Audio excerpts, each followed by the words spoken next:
Diana DeRosa, and I am speaking with Frank Calo, who was the director and producer of the film Awesome Gal, and Camron Ring, who was an actor and producer of the film Awesome Gal. And Camron is from Georgia, and Frank is from New York City, and we are going to talk about this wonderful trailer. So Frank, you directed it, and as a director, there's a lot of things you have to keep in mind. So tell me a little bit about your job in this trailer. Well, it started with Cameron and I having major discussions way before this, because Cameron and his mother owned the project, and it's called Awesome Gal, the company. And Deborah Ring is the executive producer of it. She's the owner of the horse, Awesome Gal. And then Cameron, being an actor in New York City, approached me, and then once we all agreed to go on, then we had the concept of what to shoot. We had different ideas. Like he had ideas, I had ideas. We were going to shoot a scene. We're going to do this based on stuff. And I didn't like the first draft that was given to me, so we knew we were going to do a rewrite. So we said, let's do it more like a trailer concept. And then we started getting it. And then I hired my storyboard artist, and then I laid it down with her. And then it all came into focus. And I said, oh, I know what we should do is the selling point between the girl and the horse, because that's the main feature. The girl, actress Shannon Spangler, did a wonderful job for us. And she worked with Cameron before, and he introduced me to her. And we liked her a lot. We flew her in from LA. And it was just a matter of getting the concept, the idea. But I knew I didn't want words. I didn't want dialogue. I wanted visuals, because if you watch the trailer, you'll see how beautiful West Virginia is, and we shot on the borderline of West Virginia and Virginia. And then Deborah and Cameron introduced me to all the landscape, and we went to this one location. I said, this is beautiful. So I ordered a very special cinematic lens for the camera so we could get the landscape and the wide view, vista vision of it. And that's what really attracted the trailer to me. And with minimum dialogue, I think basically Cameron has a few words, and then out of his emotion as an actor coming in the scene, and so does Shannon. But basically, I just wanted a visual between the healing process of the horse, Awesome Gal, and the girl Shannon. And it's kind of like a coal miner's daughter versus like a Black Beauty type movie. It's a very heart's warming film. We're going for a PG-13, and we think it's. And then we did we all did the rewrites on the script, and now the script is just fabulous. And so basically, it was starting with that vision, but getting the vision, but in the way how I had to visualize it internally in order to execute it for the audience and stuff like that. And it came out beautiful with the lenses and with the background as well. Yeah. I totally agree. And I think that really shows what the director brings to a production. So Cameron, you had to do more than just produce this thing. You had to act in it, an amazingly scary actor that you played. So what was it like getting involved in this, and what really inspired you? Because you're part of the inspiration behind this happening. Yeah, thank you. What inspired my Awesome Gal is our horse, and the inspiration came solely from her.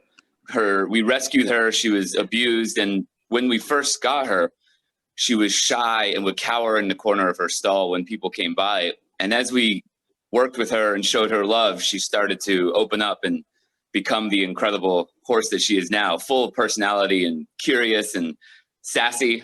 Frank met her and got to meet her, and he can tell you she's a very amazing horse. But she wasn't like that. And this story of healing always meant something to me. And it was actually my mom, in passing, was like, this would make a great movie.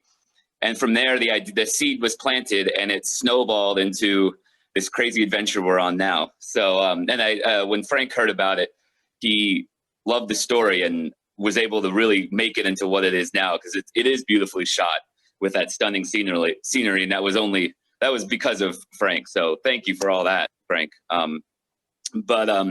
As far as the acting, it was a dark role, but I kind of like playing these dark roles. It's almost a release in a way, but you have to go to a dark place, and a movie's only as good as its villain. So I tried to be as ruthless and brutal as I could, and I think I pulled it off pretty well. So I'm happy with that.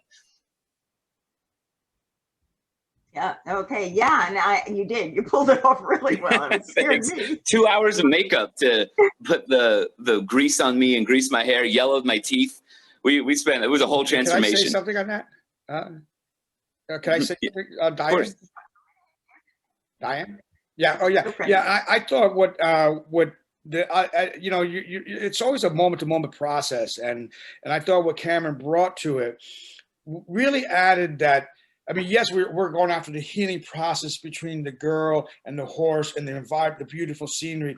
But then what does that element bring? What's the anti-healing process? What is that? And he brought that dark side to us, along with the ranchers in the trailer. If you saw the ranchers in the trailer actually doing the healing, those were our catalysts. Those were our devils. Those were our demons. And I thought what Cameron did with that was he really lifted the whole trailer up with that, because it's in the beginning and almost like in the middle of it, and it's just right in the middle at the right, other than when she goes into a flashback, but it goes right to the middle of it, and it constantly adds to torture of what the horses are going through. So I thought what he did with it really added and lifted up the concept, because we had that character in there, but then of course it's always the execution between the director and the actor. And I thought I thought he really lifted that up to bring it to a dark side so that we can understand the healing process. I mean, so the audience could understand. So the audience could understand. So it really lifted it up a lot. I truly believe that.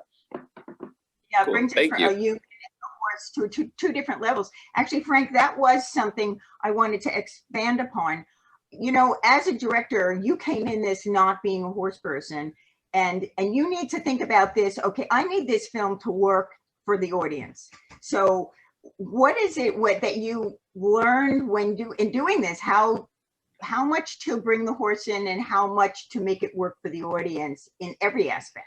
Well, that goes over a craftsmanship of years of building your craft and what you believe in and what you do. I believe in, and what one of the beautiful aspects outside of, you know, this film, outside of, you know, the film itself, is the learning process. You hit it right in the head. It was a learning process, and I love learning things new, and I had to learn about it. They had to teach me about Awesome Gal. I was raised with horses with my father, but then we got separated, and then my father, you know, got divorced and stuff.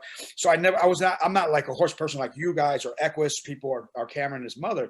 I had to learn or relearn that again. I ride all the time. I still ride, and I ride mostly Western, but it's still the learning process, that thinking of the horses and all that, and learning also the learning process was not only that, but what this particular horse, the Tennessee Walkers, and their major competition that they're going through, and it's a big money grabbing competition. It's like at the Kentucky Derby. It's like watching the NFL Super Bowl in their world of the competition. And then you realize what they do to these horses to achieve that accomplishment. So everybody's yelling, screaming, eating, feeding themselves, they're building their wallets up, betting, all this kind of stuff. Well, the horse is in pain as they're doing this. And that's what I learned about this through the process of working with Cameron and his mother and all the other people on like yourself and all these people that knew about that's going on. And then, so I had to absorb that.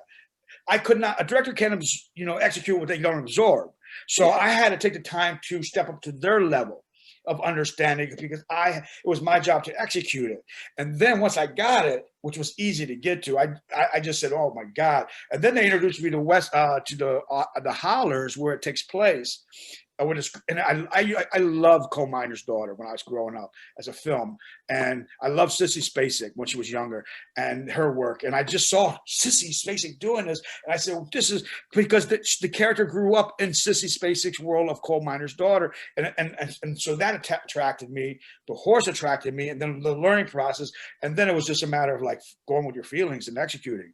You know, so it was the learning process. I love doing films I can learn something from. And I don't mean like, oh, I'm going to learn something and share wisdom. I'm just saying learning for myself, because that's where the joy is. And that's the joy I can bring out to the audience. Yeah, totally. I get that. Now, you know, Cameron, I'm going to actually reverse the question for you, because I know as horse people, sometimes we get so consumed with the horse that we forget that this film needs to be presentable to the public. So what did you learn from Frank to make sure that this film, the trailer, you know, is a success and the film's going to be a success? What did you have to let go? Oh, God, what didn't I learn? Frank has a unique way of taking emotion and projecting that emotion on screen in a way that you can feel something, but it's it takes a unique talent to be able to bring that feeling to a visual medium and capture it that way, which is what the trailer did, which is what that was all Frank's like vision, and it was incredible. And that's what a lot of horse people do forget, is that they want to educate, but what we're trying to do is show the emotion behind it. And it's not about like how it's done or why. It's about, these are the feeling, this is the horror that this process of soaring creates. This is what the horror that the big lick industry creates. The whole Tennessee walking horse industry creates this horror. And it's a very unique talent to be able to bring that feeling of terror, sadness, and then redemption to the screen in 6 minutes, which is incredible. So it was an incredible learning experience. So I'm really happy that was able to be done, because that's a part of this that no one really talks about. Everyone talks about, oh, it's big money and terrible things, but no one shows the horse, the feelings of the horse that it's going through. No one shows the feelings of the woman who's struggling with abuse. And that's a side that needs to be told, that this film does. Yeah, I totally agree. And I want to thank the two of you for joining me. And I want to know if people want to know more about this film or about the future of the actual film, because this was a 6 minute, 6 minute trailer, and this is going to be going into a big deal pretty soon. How would they know more about that? And if each of you could tell me a few more things that you'd like to, final words before we sign off. So, okay. Camron, you're Me first? Okay. All right. Well, you can learn more at the website, chancesawesomegal.com. And that's her full name. Her full name is Chances Awesome Gal. And it shows, obviously, trailer, but you can learn more about the PAST Act, which is the bill before Congress right now that hopefully will get passed, and the history of the soaring and the hollers. So it's very, very powerful. And as far as last words, with my horse, Awesome Gal, I mean, we can't change her past and the suffering she went through, but we can change the future for thousands of other horses suffering this abuse. And that is what hopefully Frank and I will be able to accomplish. And Frank? Okay, yes, I agree with that 100%. I just want to say that during the process of shooting this, it was, Deborah Ring was the executive producer along with Jesse Ring. And they also made sure that the entire crew was safe and environment. And we actually had a very good crew for as little as we had, and we had a top-notch crew like Doug Salone with the horse wrangler. He does Sleeping Hollow. He did the Gettysburg with a horse. He brought in the two horses, sister horses that looked the same. One was passive, one was not. So when she was riding, we used the passive one. When she was running, we used the aggressive horse. And the DP, Jake, and everybody on the crew, Shannon, the cast, and they really supported it. We had no problems, I don't think. Outside of production, because we planned it. I'm a big organizer, and I believe in pre-production. But we were prepping it from New York to Virginia, and we brought in people from North Carolina, Virginia, but that's normal production stuff. But we really had no production headaches because they made the environment. It was like when we were on the set, it was a feeling of wanting to be there. Wanted to tell this, and like I said, Cameron gave you the site for the Awesome Gal, but also you can look at my work and Awesome Gal trailers on there. It's fmcfilm.com. That's another site we're using, and you can see our work, all the body of work as well in the history of our times so far. And then and I think it's I will be scouting in Georgia hopefully very soon. I have some people there now looking at it, and now Cameron's living there now too. Which I didn't know until he decided, and then which is good because that's where we want to shoot it because of tax incentives and the horse community and stuff like that. But we're all taking our time. We got to wait till this all mess clears up, and then with COVID and stuff, and we got the time to do it, and we have some investors interested, which I want to thank them for being interested in what we're doing and taking this journey, hopefully taking this journey with us. Well, I totally agree. I had the opportunity to actually work with all of you, and it was very organized and so fun and so much like a family, and well done, both of you. Great jobs. And thanks for your time. And one more thing, Diane, we want to thank you because you're always supportive, and you and Diane, Yeah. And when you, even with the, you know, with outside, like you came in and worked with us on the Play to Life that we did last year. And then, and the photos, I don't know if you saw my Facebook, they were beautiful, what you took. I mean, the colors, and I just want to thank you all the time too. And Diane for thinking of us for this, because believe it or not, this is very important for us as well. Yeah, one of those photos won an award. You're amazing, Diane. Yes. So yeah, so it's been great chatting with you, and thanks so much for sharing. I think it's so important for the people listening to actually get the inside story. So thanks again for being a part of this. Thank you so much. Thank you, Diane. Bye-bye. Thank you.